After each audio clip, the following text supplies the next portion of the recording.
Na época de Jesus Cristo, o templo de Herodes, em Jerusalém, era o centro da vida e aprendizado religioso dos judeus. 1000 anos antes do Salvador, o Templo de Salomão era a obra mais importante da Era de Ouro de Israel. Mas até o Templo de Salomão tinha outro como modelo.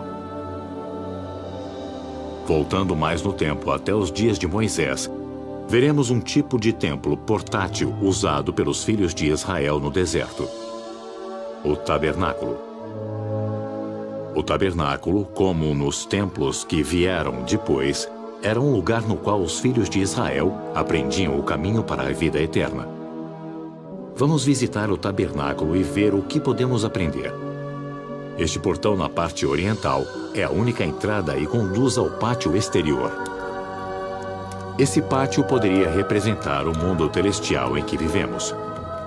Dentro do pátio externo e em frente à tenda do tabernáculo está o altar do holocausto e a pia.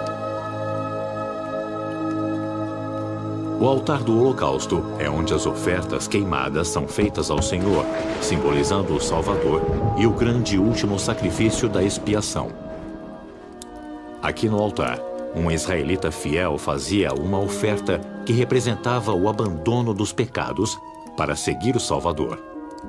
Por meio de sua vida e obediência, ele se preparava para o Santo Espírito, simbolizado pelo fogo do altar. A pia era feita de cobre e continha água.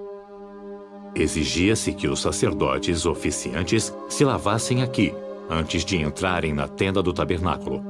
A pia representa a necessidade de lavar e limpar a alma do pecado. A tenda do tabernáculo consiste de 2 salas.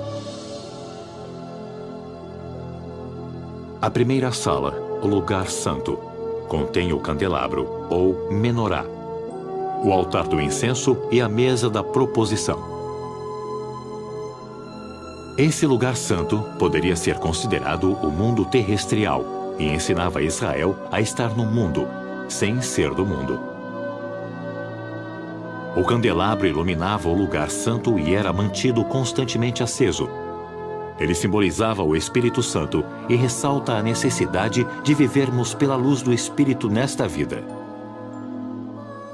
Na mesa da proposição eram colocados 12 pães ázimos durante toda a semana. A tradição judaica também afirma que havia taças de vinho na mesa. O altar do incenso fica em frente à entrada do lugar santíssimo. Todas as manhãs e noites, o sumo sacerdote queimava incenso aqui. O incenso simboliza a oração. Assim como a fumaça subia do altar diante do véu, todas as manhãs e noites, Israel devia elevar suas orações regularmente ao Senhor. A posição do altar diante do lugar santíssimo também mostra a importância da oração ao preparar-nos para entrar na presença do Senhor. O véu de linho separa o lugar santo do lugar santíssimo. No véu, bordados em azul, púrpura e carmesim, há querubins ou anjos de Deus.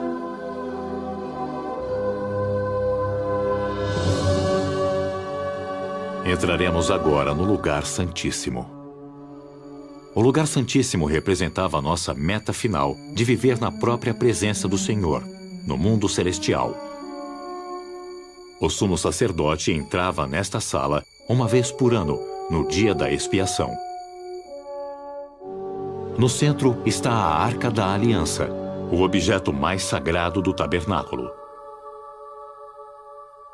Dentro dela estão guardados outros objetos sagrados, incluindo as tábuas de pedra da lei dada a Moisés no Monte Sinai.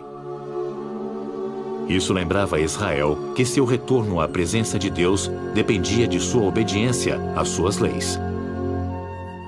A tampa é chamada de propiciatório. É feita de ouro puro e tem 2 querubins esculpidos nela. No dia da expiação, quando o sumo sacerdote entrava no lugar santíssimo, ele espargia sangue do sacrifício no propiciatório como parte da cerimônia, simbolizando que por meio do sangue o cordeiro, Israel alcançaria misericórdia e a oportunidade de voltar a viver na esperança de Deus. O tabernáculo e seus móveis mostravam a Israel o caminho que conduzia à presença do Pai Celestial. Embora o tabernáculo nos pareça incomum hoje, as coisas que aprendemos com ele continuam válidas. O pátio externo representa o ato de achegar-nos ao Salvador, saindo do mundo. O lugar santo representava viver pelo Espírito neste mundo decaído. O lugar santo representa viver pelo Espírito neste mundo decaído. O lugar santíssimo e a Arca da Aliança nos lembram que, por meio da obediência aos convênios do Senhor, podemos voltar à presença do nosso Pai Celestial.